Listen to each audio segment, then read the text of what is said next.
am sure that you've heard of context clues.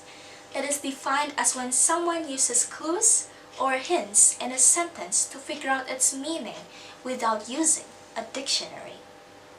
I am Cecilia Arabella Mardani, and we are now diving into context clues.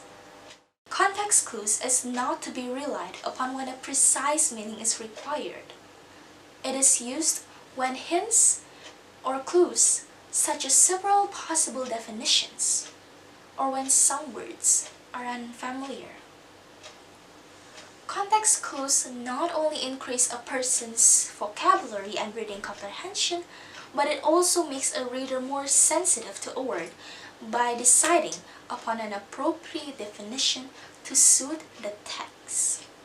There are 5 types of context clues, which are antonym, the use of the opposite meaning in the text; synonym, when there is a similar word in the text; appositive, which definition is set off by comma; example, when there is an example in the text; and definition, which the word's definition is explained in the text. Now, in context clues, there is this method when one finds an unfamiliar word, which is LPR3. Look before, at, and after the new word. Predict what the word is. Reason why your prediction is accurate. Resolve and redo these steps if necessary. For an instance, the man was very endearing, and they couldn't help but melt in awe. Look, the man was very something. That something makes them melt in awe. Predict. We predict what the word's definition is. It could be handsome, elegant, or something else. This time, we already have the reason, from they couldn't help but melt in awe.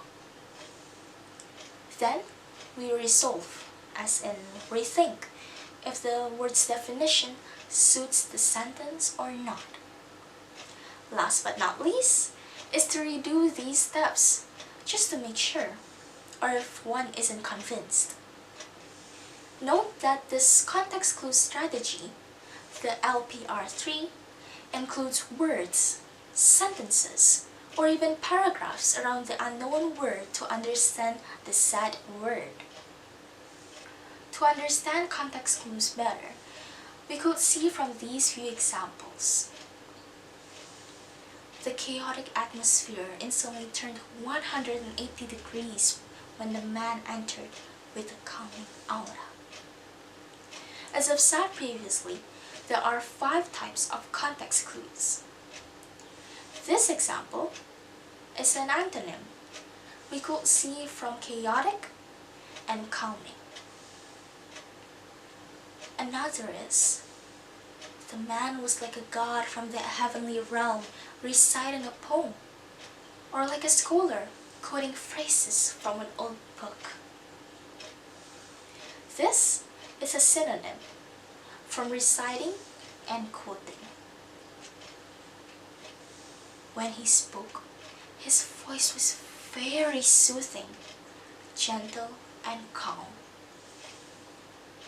This example is an appositive, because the word soothing is separated by a comma, and its definition is right after it, gentle and calm. He was wearing a watch, bracelet, and many more hand accessories. While this one is an example, we could see from the watch and bracelet for their hand accessories, examples of hand accessories. Soon, his bodyguard came, and one could tell that he's an apathetic man, showing no interest at them.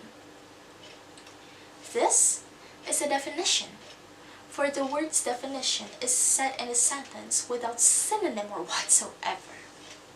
In conclusion, context clues are hints found within words, sentence, or paragraphs that a reader can use to understand the new meaning of an unfamiliar word. There are 5 types of context clues, which are antonym, synonym, appositive, example, and definitions. The context clue strategy, the LPR3, look, predict, reason, resolve, and redo, includes words, sentences, or even paragraphs around the unknown word to understand the said word. I am Cecilia Arabella Mardani. Thank you.